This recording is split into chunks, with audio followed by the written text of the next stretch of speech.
Okay, so today I'm just going to talk about 4.1 and 4.2. So 4.1 was limits of functions, and 4.2 was like limit properties or something. Okay.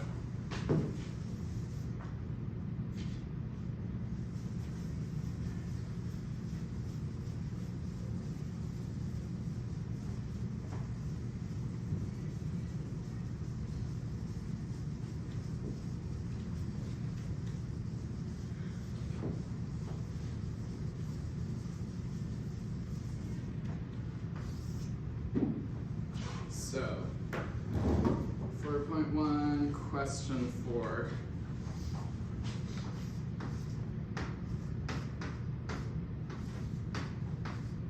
So, it says,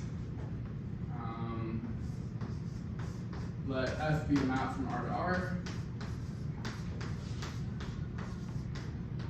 and let C be a real number. And we want to prove that the limit as x approaches c of f of x is equal to L, if and only if the limit as x approaches 0 of f of x plus c is equal to L. Okay, so let's do this.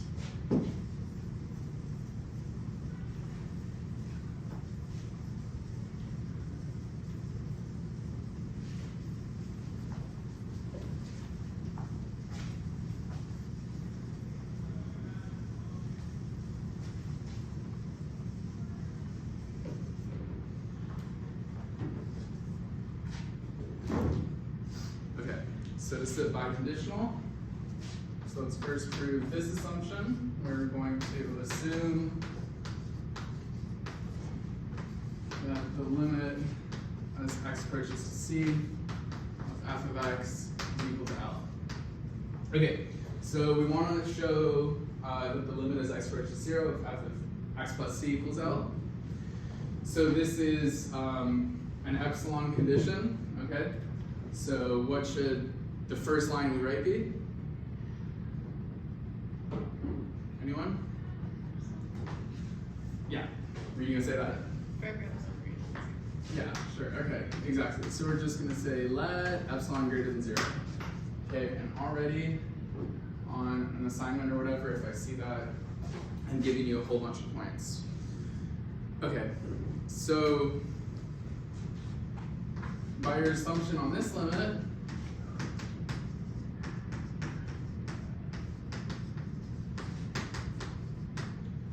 there exists delta greater than 0.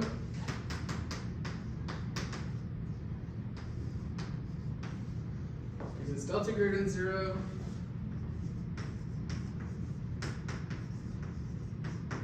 Such that whenever x satisfies this inequality,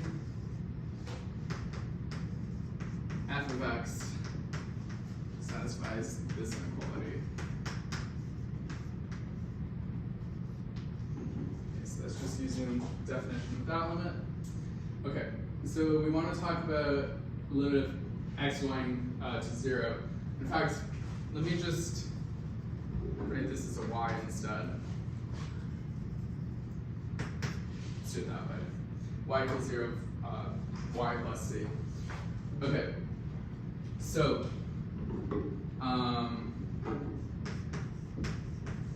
then if we have if we look at this inequality, where we have distance from y to 0 now, being less than delta, so we can rewrite this absolute value. We're just going to add in c, then subtract c.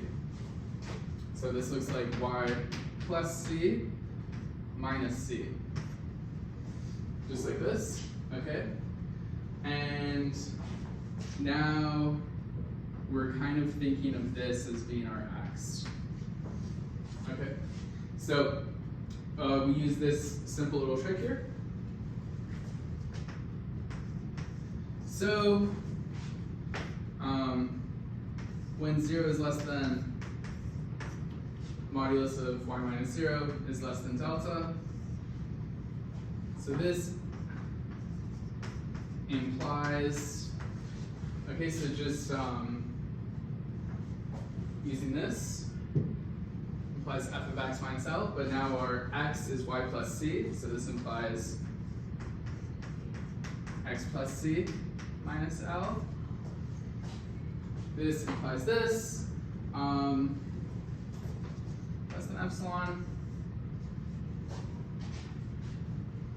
Okay, and so that's what it means for the limits to converge.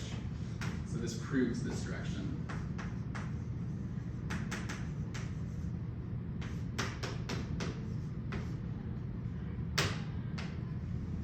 Okay.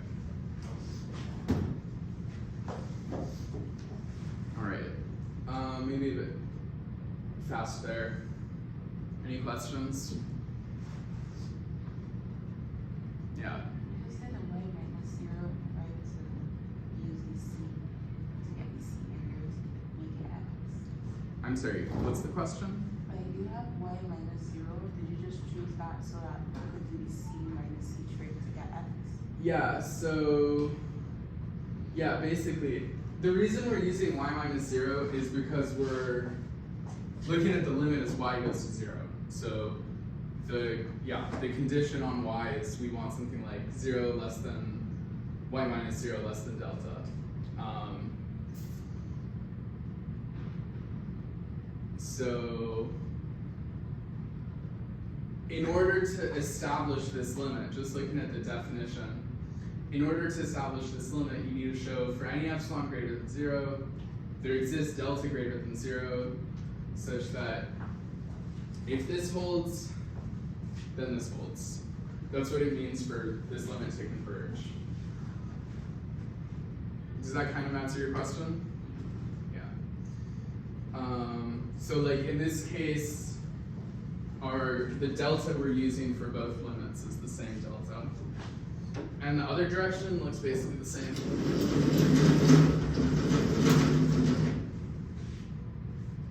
Good.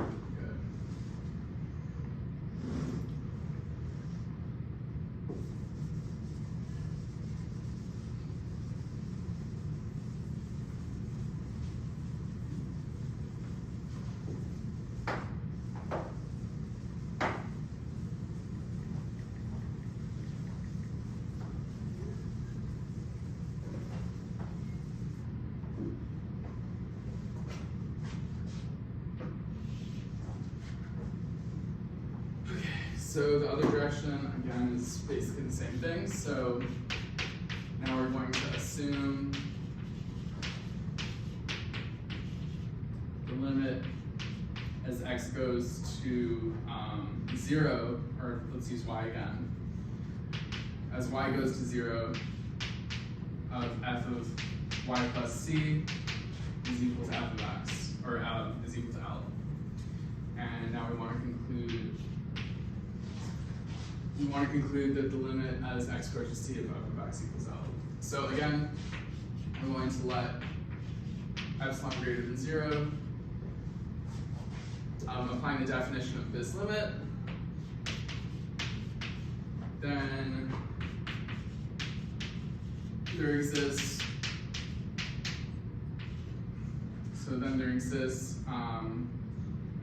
some delta greater than 0, such that this inequality implies this inequality.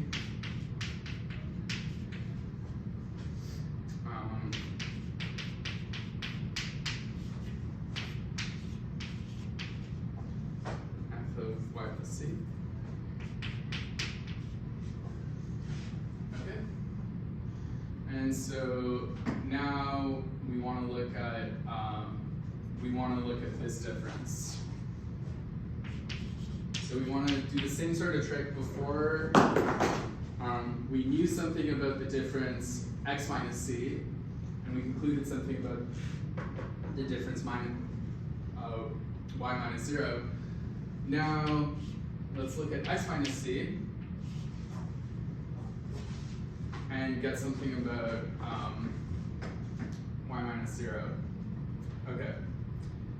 So, how do we do this? But x minus c, we want to use the same delta.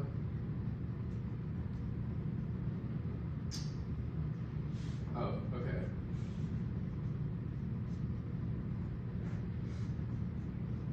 Yeah, okay.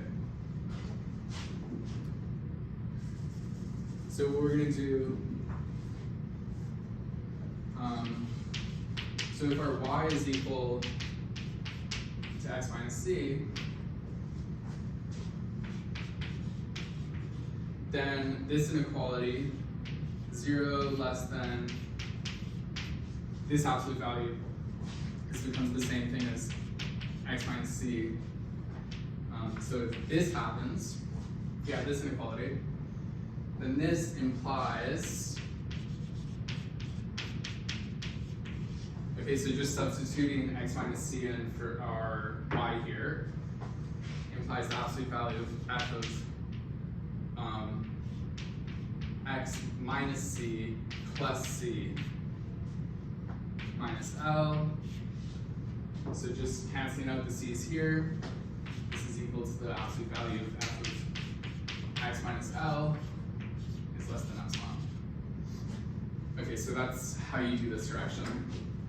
I'm sorry, this might be a bit low on the board for some people to see. So I guess like the first direction, we kind of reparameterize the domain. And in the second direction, we kind of reparameterize the image.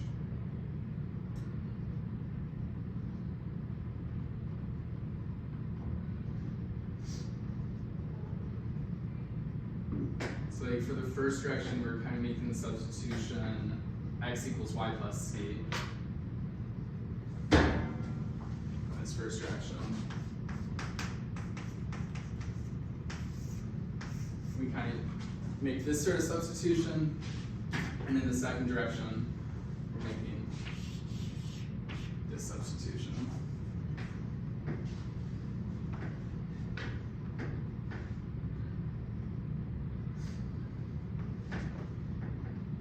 Okay, any questions there?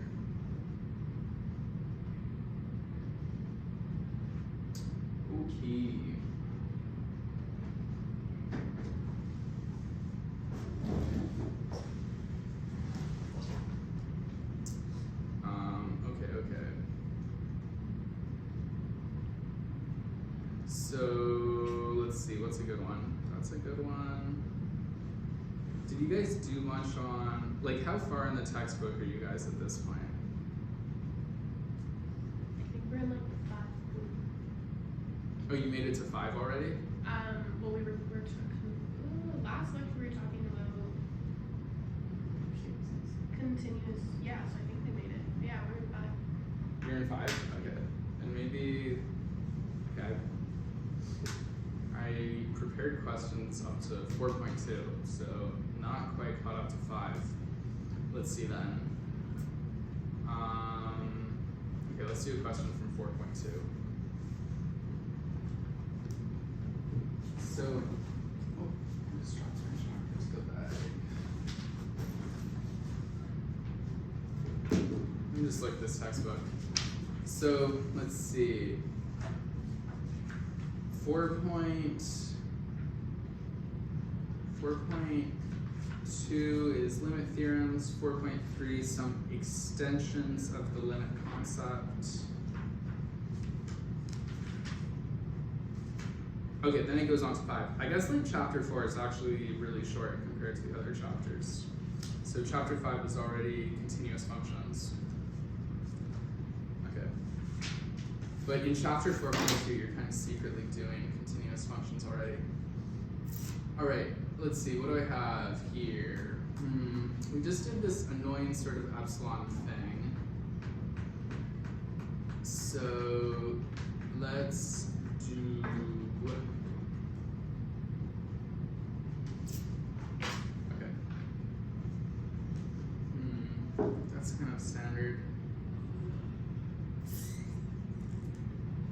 guess, okay, a lot of the questions from 4.1 are secretly questions about continuous functions.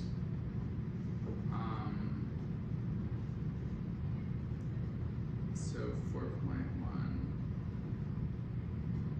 let's do 4.1 question 8, which is secretly a continuous functions question.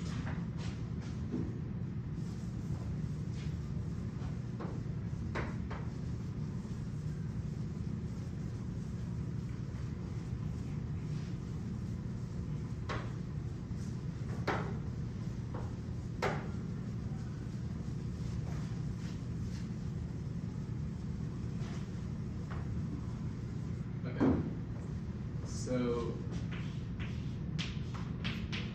4.1 question 8, that says let a greater than 0, let I be the interval from 0 to a, and show that for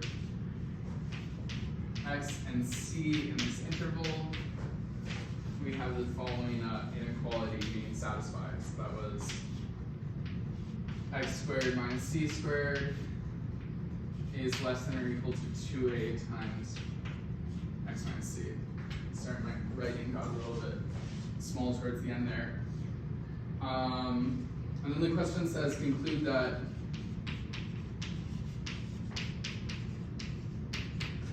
the limit as x approaches c of x squared equals c squared.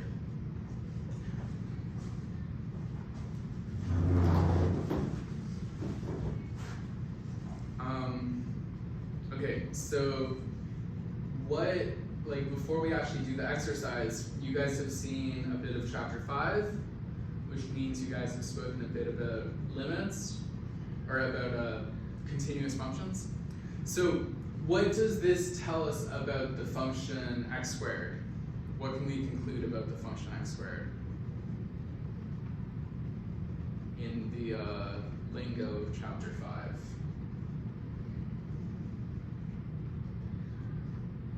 So this is telling us that the function x squared is continuous. Okay, so continuous function basically means if you have a limit, then you could just do a direct substitution to find that limit, right? So let me just put that note here. This is from chapter 4, but in the language of chapter 5,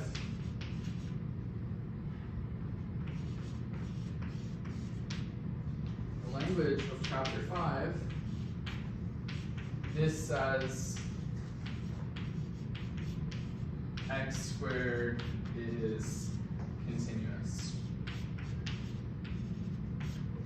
Okay. Okay, so now let's actually do this limit.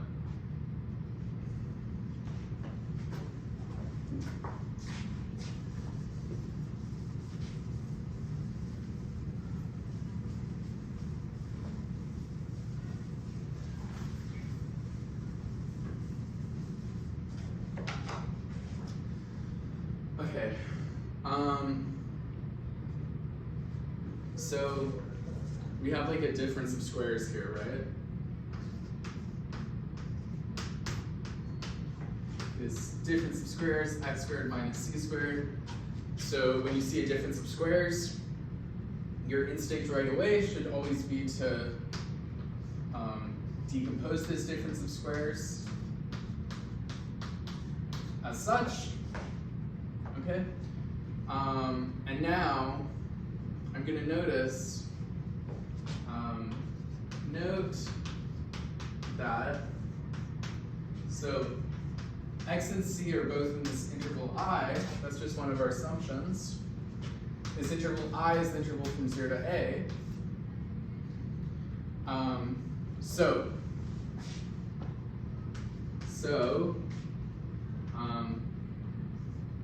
X is greater than 0 and c is greater than 0,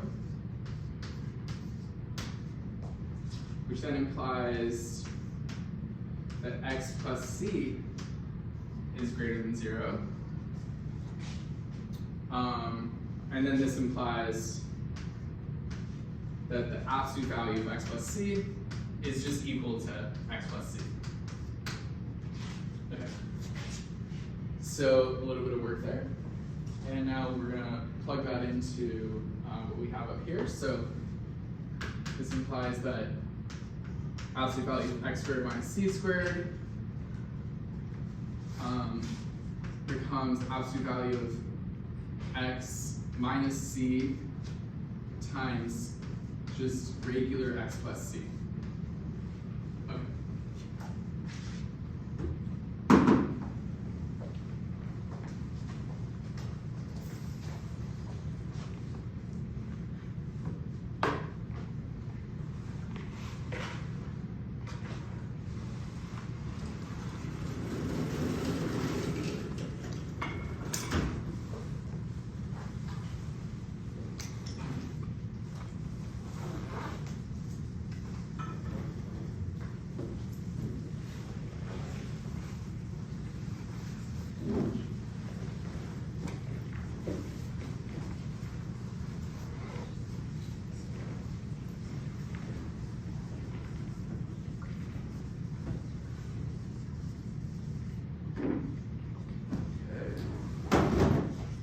So, carry on here, but x and c are both in this interval, which implies that x is less than a and c is less than a, which then implies that x plus c is less than 2a. Okay, so again, plugging this in, we get x squared minus c squared is equal to absolute value of x minus c times x plus a. And then using this inequality, we get less than or equal to x minus c times 2a. Okay, so that's the first part of the question, which I guess I just hit. Where is it? Where did that go? Oh, it's behind here. So the first part of the question here was just to show this inequality. That's what we did. Now we want to use this inequality to demonstrate this limit. Okay, so we're done the first part. Yeah? Why did it become x plus a when you do like x squared minus c squared? Right, so this is difference of squares. So if you look at x minus c times x plus c, you work this out. The first term, x times x, that's x squared. X times c, that's plus x times c. Minus c times x, that's minus cx. And the last term is minus c times c, so that's minus c squared. Okay, so you see this term and this term are actually the same thing. They cancel out. And you're left with x squared minus c squared. So that's kind of how I went from this to this. Is that? Where did the a come from? Oh.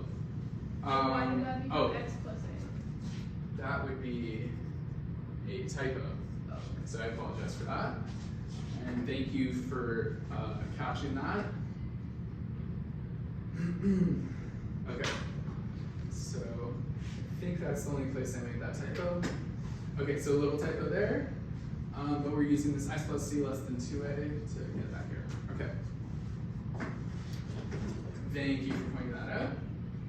And so now what we want to do is we want to show that this limit of x squared equals c squared.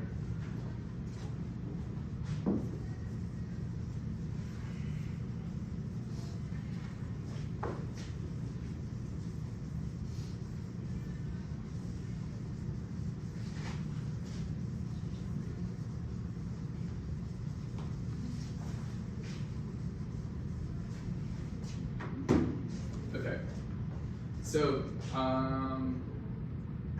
next, we argue that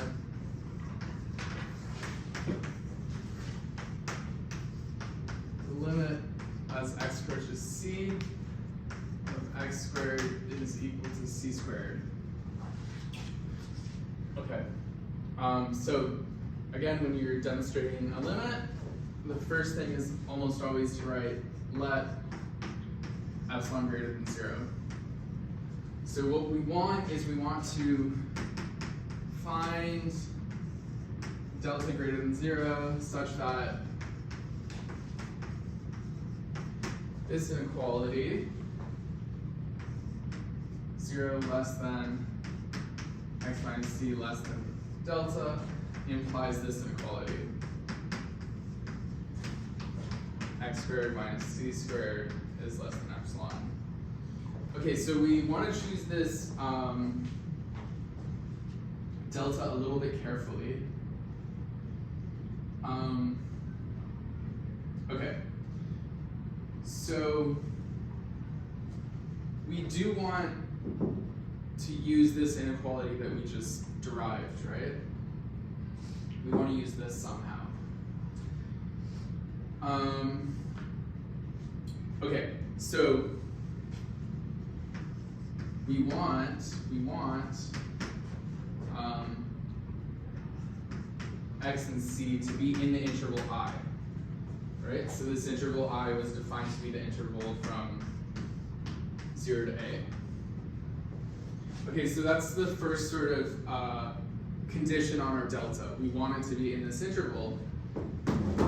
So if we just sort of visualize this interval, here's the point 0, here's the point A, our point C is somewhere in here. Okay, so how do we stay in this interval? Well, if we go up, we would leave it by going up to C plus A, and if we were to go down, we would leave it by going down to 0. Okay, so this distance here, the distance from C plus A to C, that's a distance of A minus C. Sorry, not C plus A, just A. And this distance here is a distance of C. So this gives us our first condition on our delta, which is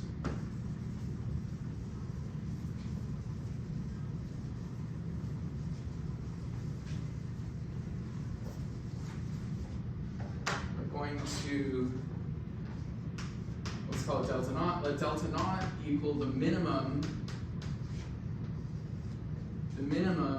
of so of these two distances of C and A minus C, so that our X and our C will both fall in this interval I, so that this inequality,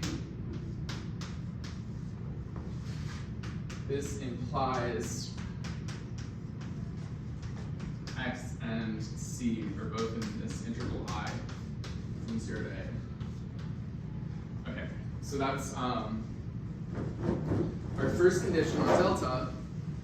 And so now that X and C are both in this interval I, we can use this inequality we derived earlier. Okay. So this was delta naught. I just wrote delta. It's supposed to be delta naught. So 0 less than x minus c less than delta naught implies, since we know x and c are both in this interval, this implies x squared minus c squared is less than or equal to 2a times x minus c. Okay. That's good. So now we want to introduce a second condition on our delta to ensure that this guy is going to be small enough. Okay, so we want this guy to cancel out with our 2a, and we want it to leave us with an epsilon. Okay, so we're going to let delta 1 now equal to epsilon over 2a. Okay? Let delta 1 equal epsilon over 2a. And our final delta is going to be the minimum of these two, the minimum of delta naught and delta 1. Okay.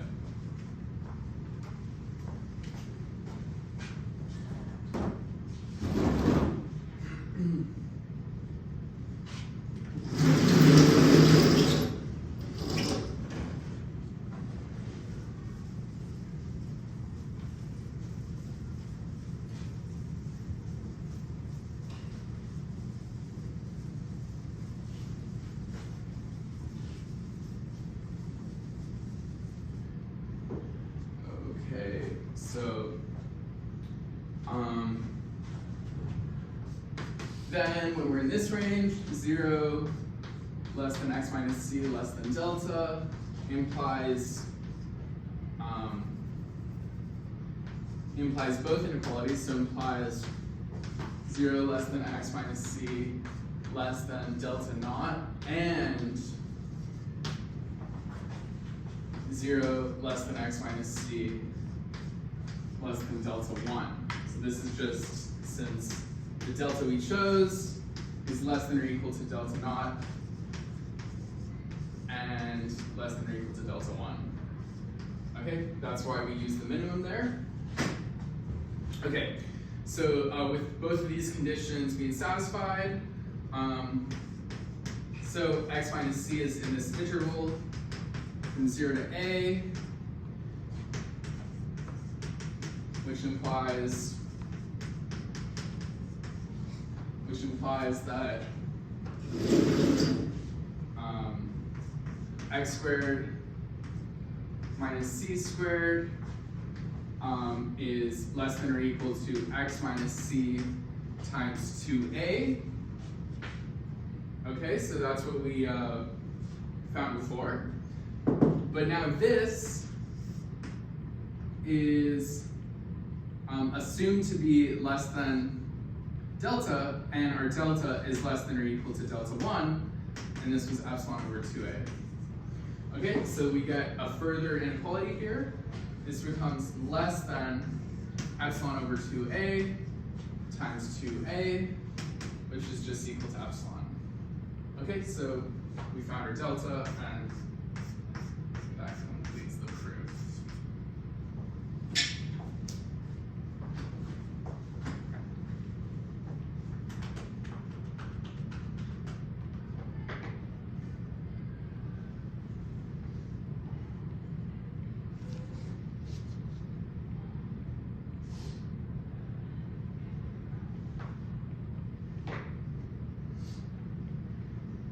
Okay, so any questions there?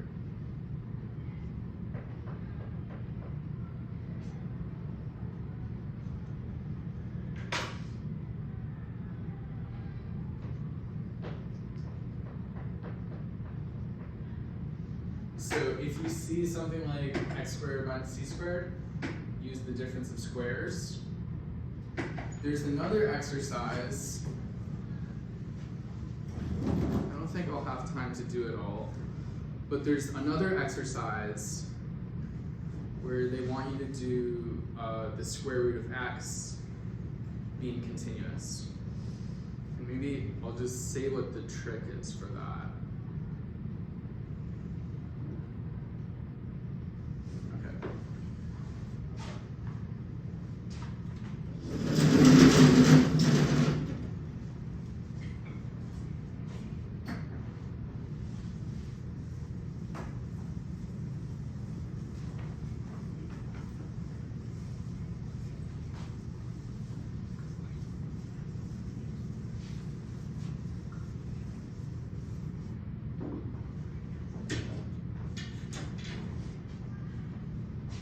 Okay, so I'm not going to do the full exercise, but this is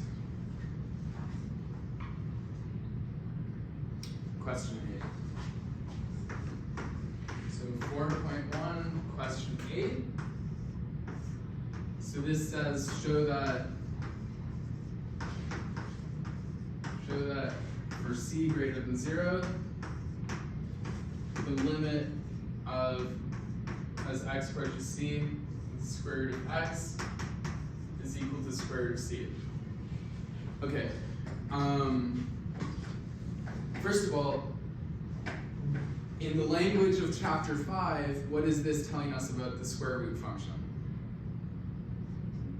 Exactly. So this is just saying the square root function is continuous. Okay. So I just want to say like what the trick is, but I'm not going to take too much time on this.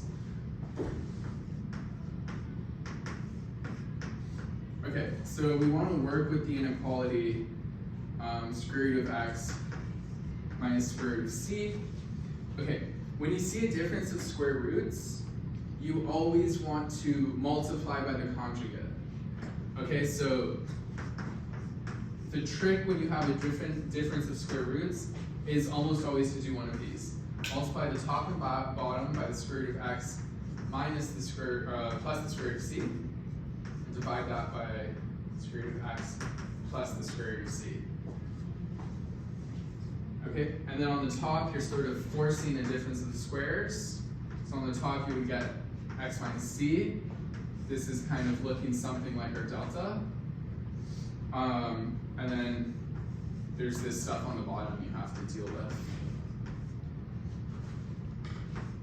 Okay, so I'm not fully explaining this exercise, but the moral is when you have a difference of square roots, multiply the top and bottom by the conjugate.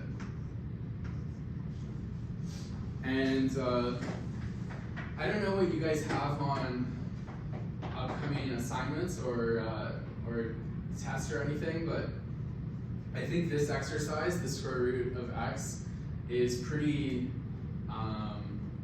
common for a test question. I've seen.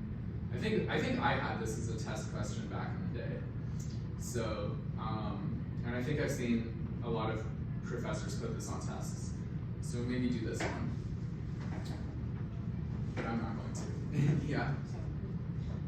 Is this number 8? Because I thought the last question we did was also number 8. Oh, is that what I said? The last question was number...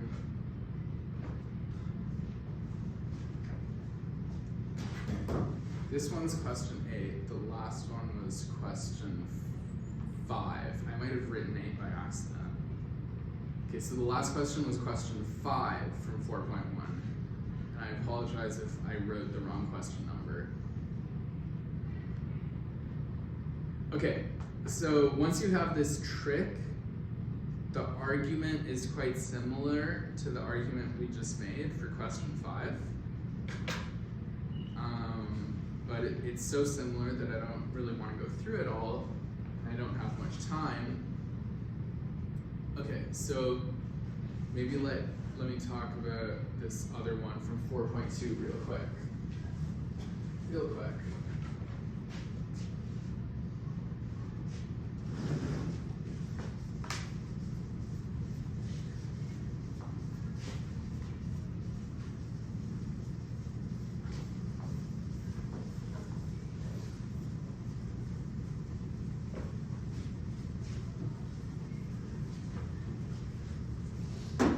This is 4.2, question 4. So, and I would say this question is also pretty typical of like an exam problem, I think. Okay, so this one says, show that the limit as x approaches 0 of cosine 1 over x does not exist, but the limit as x approaches 0 of x cosine 1 over x equals 0. Okay, so first of all, showing the limit does not exist. You could do this directly from the definition.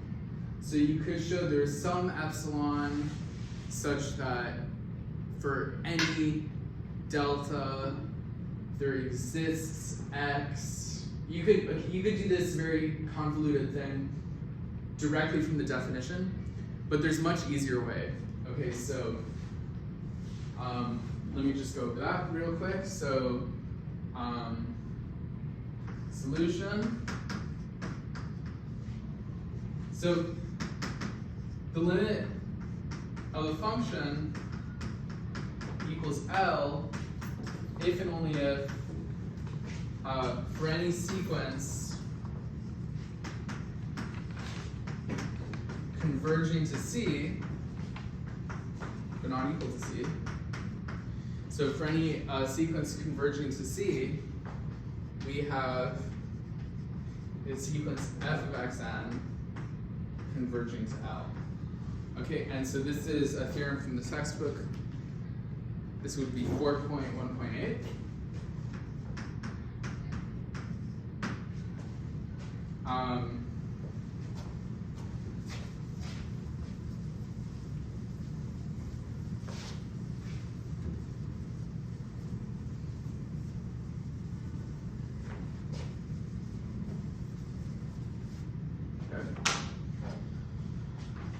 So to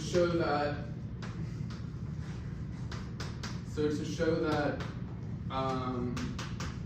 the limit as x approaches 0 of cosine 1 over x does not exist, just need to find a sequence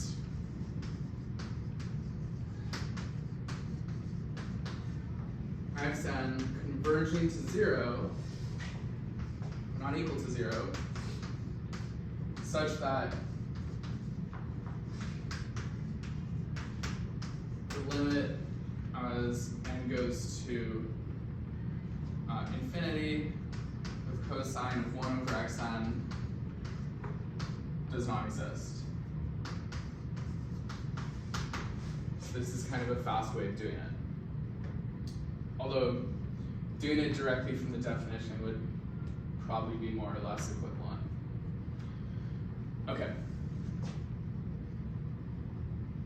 So here we're just going to use the sequence xn is equal to 1 over n times pi. Then the sequence cosine of 1 over xn. This is equal to the sequence cosine of 1 over n times pi, which is equal to the sequence cosine of pi times n. And if you know your trig functions, you know that cosine pi times n is minus 1 to the n. And this is just the sequence minus 1, 1, minus 1, 1, minus 1. Okay, so the limit does not exist of this sequence.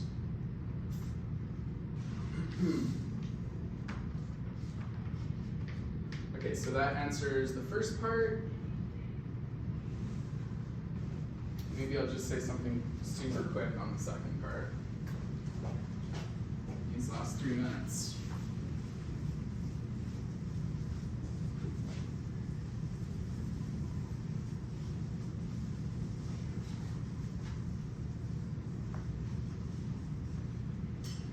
Okay, so to see that limit as x approaches 0, x cosine 1 over x equals 0, what we're going to do, we're going to use the fact that x cosine of x is bounded below by minus 1 and bounded above by 1. We're going to multiply both sides. Well, this is the same thing as saying absolute value of cosine of 1 over x is bounded above by 1. Multiply both sides of this by x. We find the absolute value of x cosine 1 over x is bounded above by the absolute value of x. And then since the limit as x goes to 0 of absolute value of x equals 0, this limit equals 0.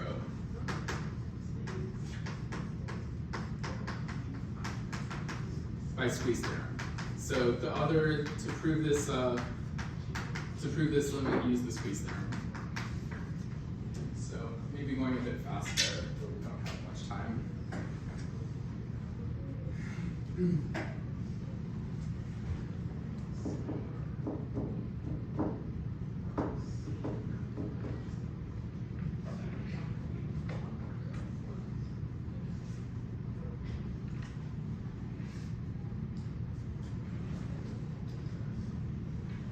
Okay, any questions?